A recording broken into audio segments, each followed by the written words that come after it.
So, welcome to our inaugural, I guess, Metaverse recording. My name is Kat Casey. I'm the Chief Growth Officer for Reveal, and I've been fascinated with Metaverse for the all 3 minutes that it's been around. And I think there's a lot of really interesting legal questions. And so I was stoked when Stephen said that he wanted to record a podcast in the Metaverse and talk about all these crazy things. So that's why I'm here.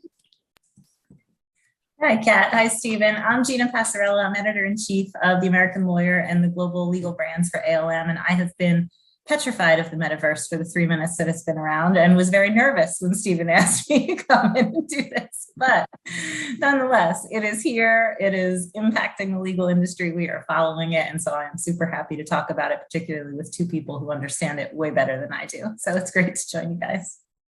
AKA 5%. We understand it 5%. I think Kat is leading us with that 5%. When I initially came up with this idea, I started talking to different people, and I think of them, Kat probably knows the most about the metaverse. Gina called me saying she wasn't sure she really knew enough about the metaverse or NFTs to be talking about it, but I'm in the same boat with her, so we're all just here to learn and talk about it, especially from a legal perspective. Do we want to hop in this scary fountain and see what it does? Let's go into the great All unknown. right, let's try. Oh, I'm already. I think I've All right. around. All right, awesome. So Well, we can turn around. Did we lose Gina? I'm coming. All right. I recommend you look to your right because there's a pretty awesome Man. bartending octopus. Ooh. Do we want to talk to the Doge? Beefy Doge. That was interesting. Yeah. That is a one. So I guess what might make sense is to kind of set the stage for folks. So what you're looking at is it's a web-based or kind of a digital universe with avatars. So the guy in the green is Stephen. I'm in a red dress. They're digital representations of yourself. If you said, hey, man, the clothes they have there really sucks, you can buy a digital file called an NFT, and you can get your own skin, as in make your avatar look like a very beefy dog or an octopus, or you can change your shirt, or you can change your music. I probably wouldn't recommend becoming a 6'4" Doge because he's already here. But it's a really interesting concept because there's a lot of commerce that can happen, interactivity, and each one of these little kind of human avatars that you see walking around has a actual human behind a keyboard interacting with it or using Oculus or some other kind of 3D visual augmented reality. So it's kind of weird. It's kind of a hybrid. Am I online? Am I in person? What's going on? I don't know. And it raises interesting questions of access too, as this becomes more of a commercial space. You start to wonder if this guy over here, is he doing it through an Oculus headset? Is he here because he's going over to the JP Morgan office? What's that guy doing? All of these kind of raise questions of who's going to be able to get in, who's going to be able to use it to differing degrees based on their investment. It just raises a lot of questions about how this will be used and how different people will be able to access it. Well, and also who owns what? If I buy a orange dress, because I said, hey, I want to wear an orange dress, right? Right. Whose dress am I buying? Is it whatever Ann Taylor that made it, or is it Joe the coder, or is it the metaverse that's being hosted by Facebook or Microsoft or whoever owns Decentraland, which is where we're living? I got no idea. And it kind of raises questions about the limits of IP. Of what if I create a near carbon copy of a Nike shoe? How close is too close when it's digital? Mm-hmm. And it even makes me think of, Gina, you were talking about AmLaw 200. We started to see some law firms opening up in the metaverse, right? They definitely are. And it's not just, I mean, we have some AmLaw 200 firms. Iron Fox was one of the first ones to jump in there. And that was a bit surprising, to be a little bit honest.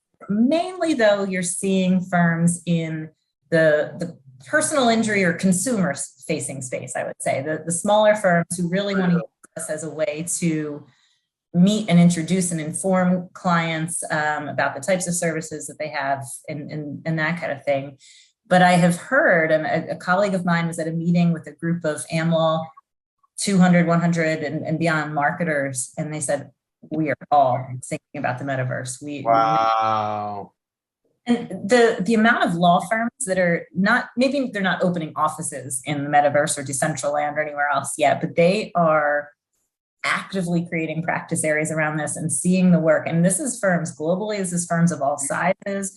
And I mean, it's not just a, hey, this is a marketing thing. We might want to just throw around a practice group and say that we have it. I mean, there's a little bit of that, but this is real work, a lot of dollars coming in. We have an article coming out soon that my colleague's working on about how plaintiffs firms are gearing up for litigation over things like data privacy and what you mentioned, Kat, about the IP related issues and everything. It's coming, and it's already here in terms of figuring this stuff out and how to help businesses navigate this. And so lawyers are learning a bit on the fly. But I mean, Kat, you probably have thoughts on this, having kind of seen other technological evolutions in the legal industry. Do they have at least a framework for where to go, the lawyers who want to get in and advise clients? I mean, is there any sort of law they can draw from? And if you guys want to follow me to the NFT gallery while you talk or while you answer that, Kat.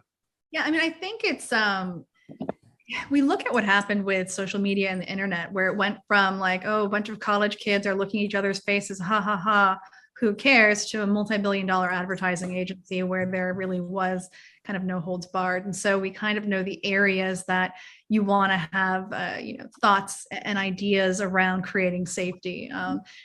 Both in terms of safety for individual IP, safety for the individual users. There's always the law of unintended consequences. There'll be areas that the metaverse impacts law that we haven't even begun to conceive of. But I think that the big ones are always going to be, IP, personal data privacy, the ability to extract information from the metaverse to support litigation or investigations. I mean, where does the metaverse data lie? Who owns it? Who's responsible for it? I think about the more recent shift to moving and using collaboration tools, which weren't even thought, they hadn't even thought of e-discovery as a factor. Slack, you couldn't export the data for the first, several months. And so I think we'll have issues like that, but hopefully there's lessons learned from other tech that has taken the country by storm and having to play catch up. It's interesting though. I mean, I think if you look at the 14 or however many $billion Facebook has dumped in, the billions being dumped in by a lot of consumer grade retail, big banks. I mean, the fact that there's a PwC office and a JPMC office, it says to me this is a canary in the coal mine, meaning will Decentraland be the final one? Will Metaverse even be the final one? Who the heck knows? But or even will there be a final one? Or will there be kind of links between different versions that maybe you can even transfer your digital wallet between? I mean. Well, and that's my thought. And it's sort of like the internet. People thought, literally there was a Times article that said the internet effectively is going to die and is stupid in like 1992 or something, because it was basically very slow loading adult content, very weird chat rooms and AOL, but clearly there was a way to monetize it. There was a way to extract value and stickiness to it. People wanted to hang out in here. And I think the fact that it's 2 p.m. on a Wednesday, we popped into Metaverse, and I think within 5 minutes had 10 people chatting at us and 50 people in the landing spot. And you look around, each one of these little people that you see, these aren't like video games where they're, just background noise. That's another human interacting with the metaverse. So. Right. Are you able to see my screen, Kat? I can. I don't know how to get to it, so I'm just watching. Yeah. I saw that you can click into these and see whether they're for sale, see what the Ethereum cost is. I wonder too, so that makes me wonder, kind of like you were just talking about, will we be able to transfer NFT, not just digital wallet and cryptocurrency, but supposed digital property between these?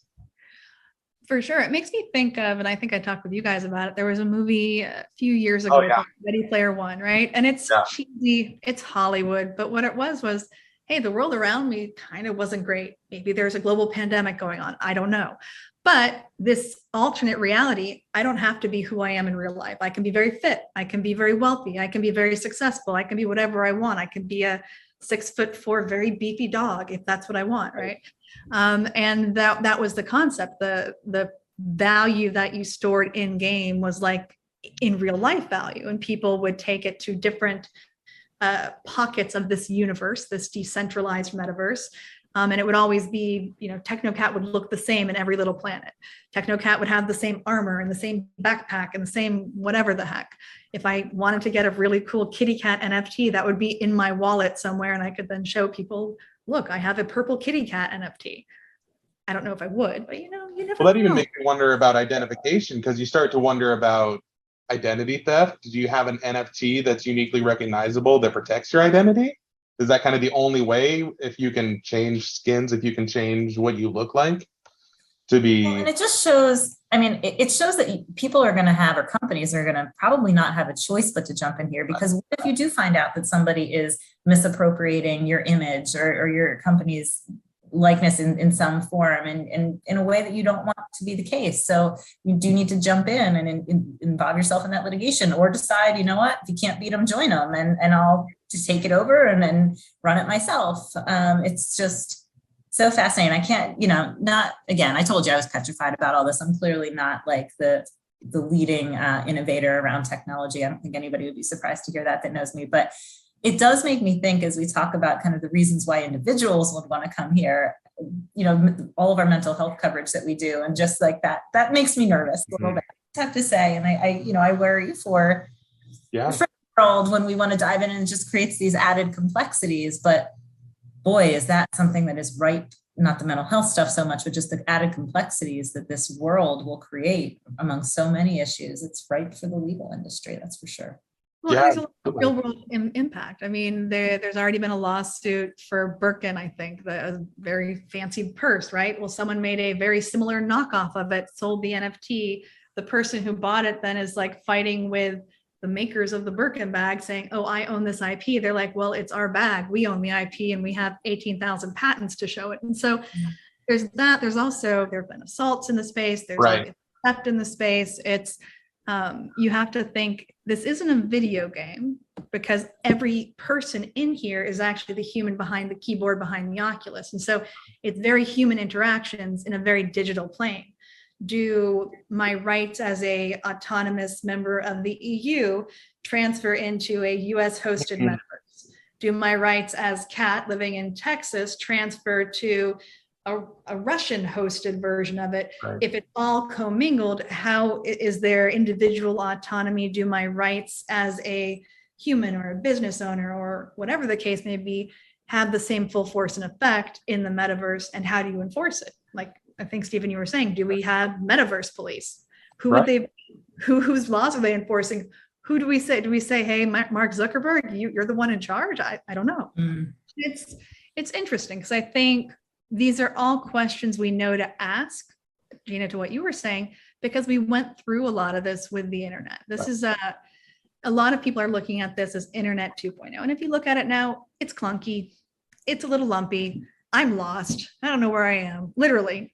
But if you look at internet 1.0 in 92, 93, 94, it was clunky. I was lost. None of the web pages loaded. It was nightmarish. It was terrible, and it was wonderful, right? So the foundation was very sticky. There was something impactful that was built on top of it. And, having gone through that ride, I sort of see inklings and vestiges of this almost being an internet 2, 3.0, whatever it might be. Yeah, I know, that's interesting. And I think we're also out of time, but I wanted to thank you guys for coming on. This is episode 1 of Chats in the Metaverse. So very excited to see where we land next, and really appreciate the time you both gave. Oh, my pleasure. My Love pleasure. in the metaverse. Looking forward to next time.